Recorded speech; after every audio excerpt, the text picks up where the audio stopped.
Hello student, कैसे हैं आप सब। एक बार पुनः सी कोचिंग क्लासेस पर स्वागत है। उम्मीद करता हूं आप सब अच्छे होंगे। और क्लास 12 केमिस्ट्री एनसीईआरटी में आज का हमारा टॉपिक है अंतराकाशीय रिक्तियां। इसमें हम चतुष्फल की रिक्ति किसे कहते हैं और चतुष्फल की रिक्ति का त्रिज्यानुपात इतना क्लियर करने वाले हैं, ठीक है।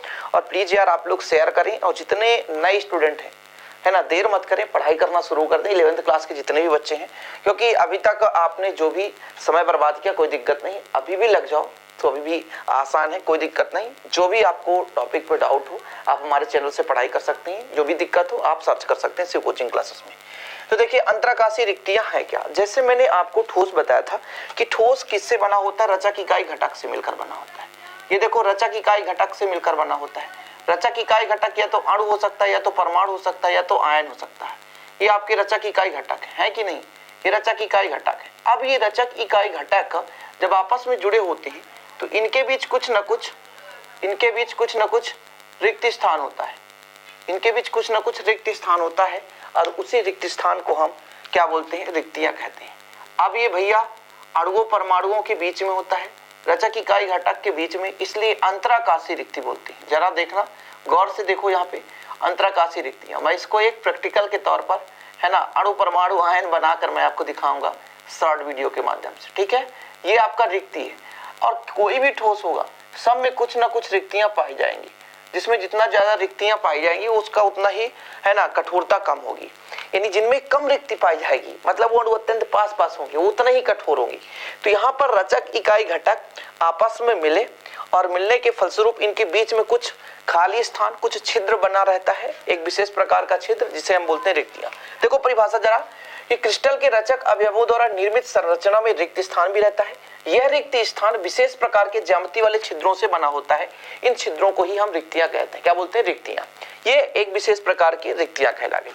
अब ये रिक्तियां का जो निर्माण होता है दो प्रकार से होता है। रिक्तियां दो प्रकार से होते हैं, एक आपका और दूसरा होता है अष्टफल की रिक्तियां। तो आज हमारा टॉपिक है चतुष्फल की रिक्तियां, जिसे हम पूरा व्यंजक कराएंगे, ठीक है।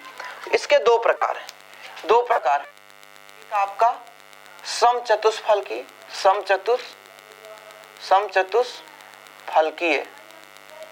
समचतुष्फल की रिक्तियां, ठीक। और दूसरा हमारा है अष्टफल की रिक्तियां।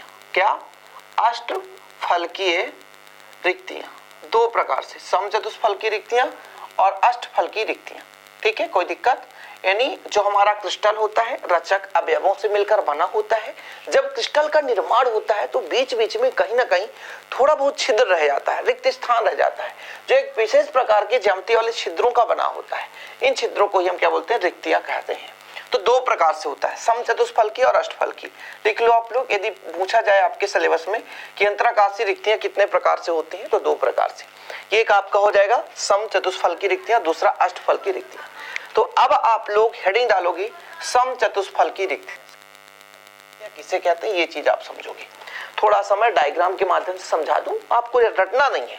जैसे बच्चे लोग, ये तीन गोले हैं, जरा ध्यान दीजिएगा, ये तीन गोले, ठीक है, ये तीन गोले बना दिया, ठीक। इसके बीच रिक्ति है।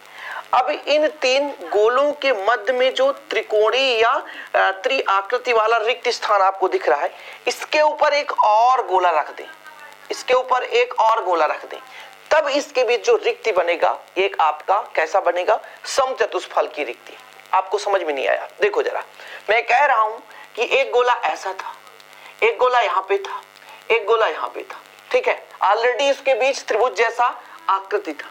अब उसके बीच जो रिक्त स्थान था प्यारे बच्चों, उसके बीच जो रिक्त स्थान था, यहां से एक और गोला आ गया। कैसा, एक और गोला आ गया।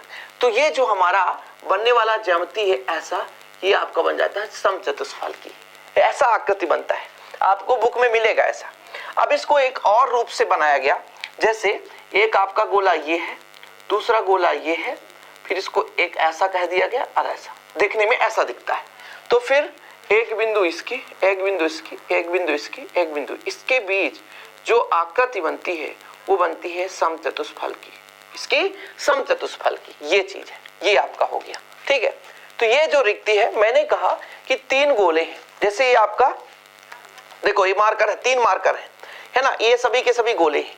लेकिन इनको जब हम मिलाएंगे तो कहीं ना कहीं कहीं ना कहीं देखो रिक्त स्थान बन रहा है। देखो जरा, दिख रहा कैमरा में, दिख रहा ना, इन तीनों गोलों के बीच में एक रिक्त स्थान।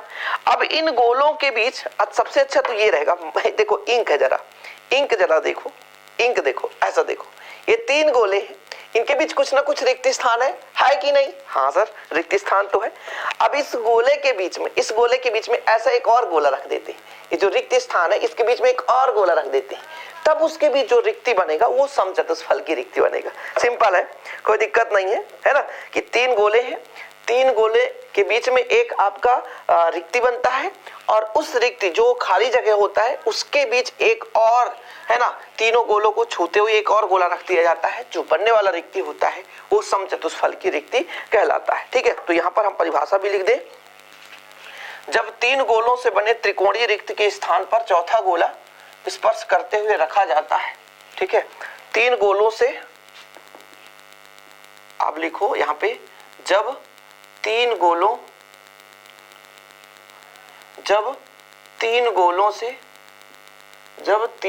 से बने रिक्ति के स्थान पर एक गोला रखा जाता है, एक गोला तीनों गोलों को स्पर्श करते हुए रखा जाता है। क्या करते हुए? स्पर्श करते हुए रखा जाता है, स्पर्श करते हुए रखा जाता है, तीनों गोलों को स्पर्श करते हुए रखा जाता है, तो बनने वाला रिक्ति क्या कहलाता है? समचतुष्फल की रिक्ति कहलाता है, समचतुष्फलकीय रिक्ति कहलाता है, समचतुष्फलकीय रिक्ति कहलाता है। ठीक है बच्चों, एक भी परिभाषा मिस नहीं करना है। पूरा परिभाषा लिखने का तात्पर्य है कि यदि आप प्रॉपर नोट्स बनाते हो, तो आपका एक भी पॉइंट मिस नहीं होना चाहिए। आपको ऐसा ना लगे कि हाँ यार हमको तो अब अलग से नोट्स भी लेना है, और नोट्स लेना है तो अब आपको मैं पहले भी बता चुका हूं कि मात्र 100 रुपए में मिलता है। 9685299149, मात्र 100 रुपए चार्ज है, और आपको प्रॉपर नोट्स दिए जाते हैं, तो ले भी सकते हैं, कोई दिक्कत नहीं।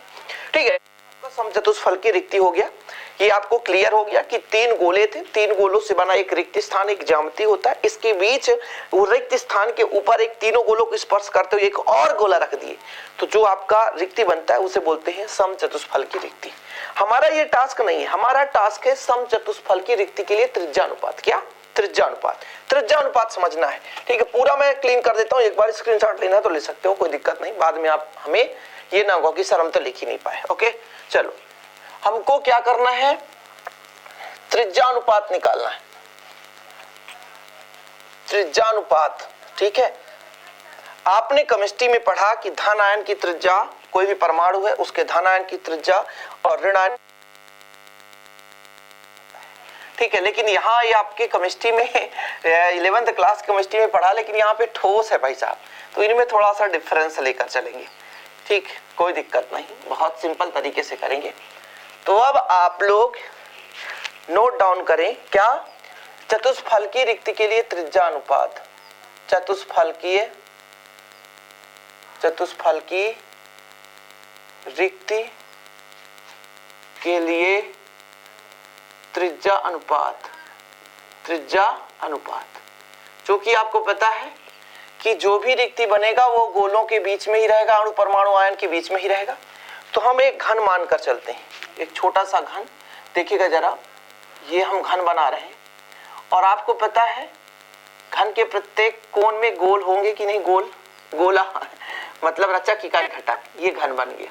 ठीक, इसके विकर्ण देखो, ऊपर वाला जो फलक दिख रहा है, ये ऊपर वाला एक फलक दिख, यहाँ पर मान लेता हूं आपका B और यहाँ पर मान लेता हूं C, तो इस फलक का जो विकर्ण होगा आपका ऐसा होगा, AC होगा कि नहीं होगा? या ऊपर वाला एक आयत की भांति फलक होगा, आयत की भांति, वर्ग की भांति होगा। ठीक है, तो एक विकर्ण होगा। इसके बाद एक अंदर का विकर्ण, घन का विकर्ण, यहाँ A से मान लो इसको मैं दे देता हूं D। ठीक है, ये आपका एक घन का विकर्ण हो गया। अब मैं थोड़ा सा आपको बताता हूं कि यहाँ भी एक गोला होगा, जी सर, एक यहाँ भी गोला होगा, जी सर, एक यहाँ भी गोला होगा जी सर, ठीक है, बीच में रिक्ति भी होगा, मान के चलता हूं बीच में रिक्ति है, ठीक है, कोई दिक्कत नहीं। अब ये दो गोले आपस में स्पर्श करेंगे, इसकी त्रिज्या r, इसकी त्रिज्या r। अब भले दूर दूर दिख रहे हैं लेकिन दूर दूर नहीं होते, ये ऐसे होते हैं। ये गोला है, ये चीज, ये गोला ऐसा है, ये स्पर्श कर रहा होता है एक दूसरे को। तो इसकी त्रिज्या r और इसकी त्रिज्या r, तो मैं आपसे कह दूं a और c, AC के बीच तो 2r और लेकर ही चलेंगे, तो फिर आपको टेंशन नहीं हो, आपको कंफ्यूजन में नहीं रहना है। तो ये चीज आपका क्लियर होना चाहिए।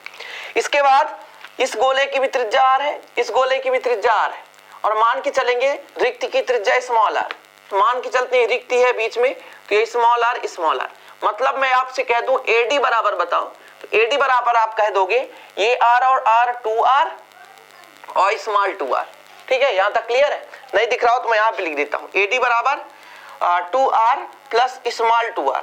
यहाँ पे 2r देखो जरा, स्मॉल स्मॉल, ये रिक्ति की त्रिज्या है, तो ये r इसको जोड़ दो, फिर ये त्रिज्या, तो AD बराबर 2r प्लस 2r, स्मॉल और कैपिटल में।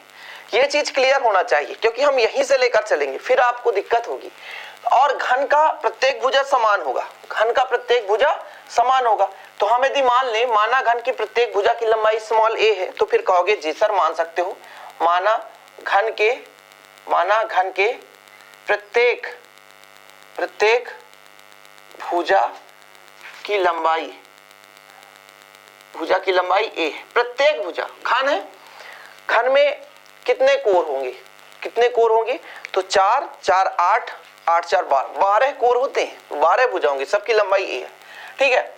अब मैं कह दूं गोले की त्रिज्या यानी जो परमाणु अणु आयन है कैपिटल R है, गोले की त्रिज्या, देखो ये गोला मैंने माना, इसकी त्रिज्या कैपिटल R है। अब मैं कह दूं रिक्ति की त्रिज्या, बताओ जरा रिक्ति की त्रिज्या कितना है, स्मॉल r है। यहां तक क्लियर? अब देखना, ये जब मैं कह रहा हूं कि एक आपका रफ है, ये रफ दिख रहा है, ये पूरा चतुर्भुज की तरह दिख रहा, आयत हो या वर्ग हो। अब इसके यदि विकर्ण को मिला देंगे तो ये जो त्रिभुज बनेगा वो एक समकोण त्रिभुज बनेगा कि नहीं बनेगा? तो ये जो आपका विकर्ण AC है, जब इसको दो भागों में बांटा तो ये एक आपका समकोण त्रिभुज बना ABC, और समकोण त्रिभुज में पाइथागोरस प्रमेय लगता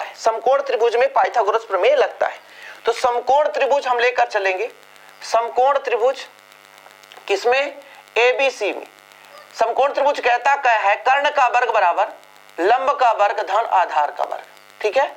एक हमने सबसे बड़ी भुजा लिया जिसे हमने कर्ण माना, हमारा जो A से C तक, AC हमारा क्या है? कर्ण है, AB क्या है? हमारा एक आधार है, और BC हमारा लंब है, कुछ भी है, लंब आधार किसी को मान लो क्योंकि यहाँ पे थीटा है नहीं।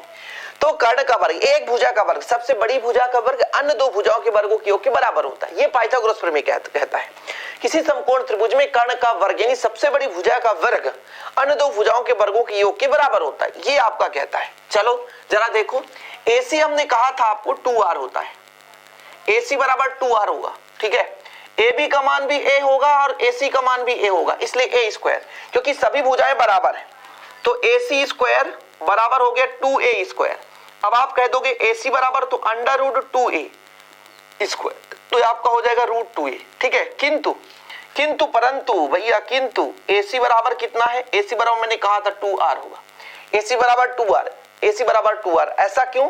मैंने कहा ना, दो गोले एक दूसरे को स्पर्श करते हैं, यहाँ पे a है, यहाँ पे C है, तो इसकी भी त्रिज्या r, इसकी भी त्रिज्या r, तो AC बराबर 2r। तो यहाँ पर आप लिख दोगे 2r बराबर रूट 2a, ठीक है, क्लियर है। पक्षांतर कर दो तो r बराबर कितना हो जाएगा? Root 2/2a। इसको यदि करना चाहो तो ऐसा भी कर सकते हो, ये रूट 2 से नीचे रूट 2 हो जाएगा, खत्म कहानी। इसको आप समीकरण नहीं दे दो। अब कहो कहां से आ गया सर, कहां से आ गया? मैं आपको बताऊंगा कहां से आ गया। जरा देखो, ये जो आपका रूट 2 होता है बटे 2 था, इसको मैं ऐसा लिख सकता था, 2 को रूट 2 इंटू रूट 2 कर सकता था, ऐसा मैं तोड़ सकता था। तो एक रूट 2 से रूट 2 कट गया तो बचा नीचे रूट 2a। कोई भी कमजोर बच्चा होगा वो समझेगा, मैं गारंटेड कहता हूं। या आप अंश का परमेयकरण कर दो, अंश का परमेयकरण ऊपर भी नीचे भी गुणा करा जाता है, लेकिन कोई दिक्कत नहीं है, ऐसा भी आप कर सकते हो, ठीक है। क्लियर है, समझ में आया यहां तक? अब हम एक और त्रिभुज लेकर चलेंगे, बिल्कुल आप नोट डाउन करते चलना, नहीं समझ में आया तो फिर बताना भाई साहब। एक और हम त्रिभुज लेकर चलेंगे, एक त्रिभुज इसको लेंगे, त्रिभुज ए सी डी, ठीक है। तो इसका विकर्ण जब ये होगा, ये विकर्ण है, तो फिर यहाँ पे 90 डिग्री बनेगा, तो एक समकोण त्रिभुज बन जाएगा। कौन सा? समकोण त्रिभुज, समकोण त्रिभुज ए सी डी में। जरा यहां तक दिख रहा है? नहीं दिख रहा है? ओ माय गॉड, ठीक है, ये नहीं दिख रहा है, ये नहीं दिख रहा, ठीक है, दिख रहा होगा, लेकिन यहाँ पर AC का मान कितना था? 2R था, और यहाँ पे था वैल्यू, ठीक है, यहाँ पे वैल्यू था अपना √2a, ठीक, अब दिख रहा होगा। समकोण त्रिभुज ACD में वही पाइथागोरस प्रमेय, कर्ण कितना हमारा? AD का वर्ग है, कर्ण AD का वर्ग, लंब कितना हमारा? AC का वर्ग, और आपका आ गया CD का वर्ग। जरा देखो, AD का वर्ग रहने दो, AC का मान रखो, AC का वर्ग बराबर देखो 2a स्क्वायर है, AC का वर्ग बराबर 2a स्क्वायर, तो दिक्कत है नहीं, 2a स्क्वायर कर दिए, इसका मान है a स्क्वायर, इसका मान है आपका a स्क्वायर। आगे देखो, आगे दिख रहा है, ठीक है, देखो जरा, यहाँ पे 2 है और 1, ये 3 हो जाएगा, तो AD स्क्वायर बराबर आपका आ चुका है 3a स्क्वायर। हाँ सर, इतना क्लियर है। वर्ग है, पक्षांतर होगा तो वर्गमूल हो जाएगा, तो AD बराबर √3a स्क्वायर, ठीक है। अब AD बराबर कितना आएगा? √3a आ जाएगा, आपका √3a आ जाएगा, कितना आ जाएगा? √3a आ जाएगा। अब हमने कहा कि चूंकि AD बराबर कितना हो, चूंकि AD बराबर आपका आ रहा है 2R प्लस कैपिटल 2R, ठीक है, चूंकि इतना है AD का मान है, इसलिए यहां पर रखेंगे बच्चा लोग 2R प्लस कैपिटल 2R बराबर √3a। यदि यहां पे दो कॉमन ले लूं, दो कॉमन ले लूं, अब मुझे चित्र की कोई आवश्यकता नहीं, आप लोग चाहो तो स्क्रीनशॉट ले लो, क्योंकि मैं मिटाने वाला हूं, डायग्राम को मिटा दूंगा, फिर आप दिक्कत करोगे, ठीक है। स्टार्टिंग में ही आप स्क्रीनशॉट ले सकते थे डायग्राम का, कोई दिक्कत नहीं। देखना जरा, देखना, थोड़ा सा समझिएगा, थोड़ा समझिएगा। ये दो कॉमन ले लूं तो कितना बचेगा? Small r plus capital R, इधर √3a बचेगा। फिर बच्चा लोग small r plus capital R, ये आपका गुणा में इधर जाएगा तो भाग में जाएगा, √3/2, ठीक है। और ये आपका निकल कर आ गया स्मॉल a, इसको आप समीकरण 2 दे दो। अब जरा देखो, स्क्रीनशॉट लो। अब समीकरण 1 और 2 से हमको मतलब है, बाकी का कोई समीकरण हमको लेने नहीं है, हमें कोई मतलब का नहीं है, ठीक है। जरा देख लो, जरा स्क्रीनशॉट ले लो, मैं आपको समय भी देता हूं, कोई दिक्कत नहीं है, मन चाहा है आप लोग, ठीक है, बेहतर रूप से करो, फिर हम इसको क्लीन करते हैं। देखो, यहाँ पे जो क्वेश्चन आने वाला है, केवल 1 अंक का इससे क्वेश्चन पूछा जाता है, लेकिन यार अब पढ़ा ही रहा हूं तो आप विधिवत पढ़ो, ताकि आपको दिक्कत ना हो सके आगामी समय में, ओके। तो समीकरण 1 मैंने मिटा दिया भैया, ओ माय गॉड। समीकरण 1 कितना था? समीकरण 1 में कैपिटल R था, समीकरण 1, समीकरण 2 में समीकरण 1 का भाग देने पर, चलो कोई दिक्कत नहीं, small r plus capital R और नीचे R हो जाएगा, ठीक है। यहाँ पर √3a, √3/2a डिवाइड बाय 1/√2 था ना, ऐसा था, कोई दिक्कत नहीं सर, चलने दो। जरा देखो, स्मॉल r बटे कैपिटल R, इसमें दोनों में भाग देंगे तो कैपिटल R बटे ये हो जाएगा। इसको देखो, √3/2 है, और जब इसको हम करेंगे हर का हर ऊपर जाता है, √2 हो जाता है। ए से ए काट दो, कोई दिक्कत नहीं, कोई दिक्कत नहीं सर। आगे देखो, मैंने कहा था आपको, मैंने कहा था यदि √2 और 2 तो यहां पर बचेगा √2। ऐसा कैसे आ गया सर? ये कैसे जबरदस्ती कर रहे हो सर? मुझे समझ में नहीं आ रहा है, मैं तो गणित पढ़ा लेकिन अब भूल गया, अब मैं साइंस का स्टूडेंट हूं। √3/2 था और यहाँ पर √2 था। देखो जरा, इस √2 को हम √2 × √2 कर सकते हैं, क्योंकि √2 और √2 का गुणा होता है तो 2 आता है, और ऊपर √2 है ही है, √2 से √2 कट गया तो √3/2 आ गया। ये चीज है, ये चीज यहाँ पे किया, और यहाँ पे मैं r से r काट देता हूँ, r से r काट देता हूँ, तो स्मॉल r बटे कैपिटल R प्लस 1 बराबर √3/2, ठीक है। ये प्लस है, उधर जाएगा तो माइनस हो जाएगा, प्लस है उधर जाएगा तो माइनस हो जाएगा। कैसे माइनस हो जाएगा? पक्षांतर है सर, है ना, पक्षांतर है, आप पढ़ते रहो। चौथी क्लास में मुझे मिला था पक्षांतर, तीसरी तक तो मुझे नहीं पता था, लेकिन मुझे अभी भी याद है चौथी क्लास में पक्षांतर मिला था। तो प्लस का उधर जाएगा तो माइनस हो जाएगा। और ऐसा करने पर एक काम करते हैं, √3/√2 माइनस √2 कर देते हैं, इधर को मल्टीप्लाई कर देंगे, एलसीएम लेंगे तो यही सेम आएगा। अब मान रखो जरा, इसका मान होता है 1.414। ठीक है, जब इसका आप कैलकुलेशन करोगे तो 0.225 आएगा। ये आपका त्रिज्या अनुपात आ चुका है। कैलकुलेशन कर लेना आप लोग, है ना, घटाओगे तो फिर आपका जितना आएगा उसमें भाग देना है। लंबा चौड़ा प्रोसेस है, यहाँ पर आप कैलकुलेट कर सकते हो, मोबाइल से भी कर लेना, कोई दिक्कत नहीं। उम्मीद करता हूँ आपके जो चतुष्फल की रिक्ति था उसके लिए त्रिज्या अनुपात कंप्लीट आ चुका है। और वीडियो पसंद आए तो लाइक करें। अगले वीडियो में हम अष्टफल की रिक्ति का त्रिज्या अनुपात करा देंगे, कम समय में, बोरिंग भी ना लगे और इंटरेस्टेड भी रहे क्लास में, लेक्चर में, मतलब आपको नींद ना आने लग जाए, ये कोशिश करता हूँ। तो उम्मीद करता हूँ चतुष्फल की रिक्ति के लिए त्रिज्या अनुपात आप लोग सीख गए होंगे।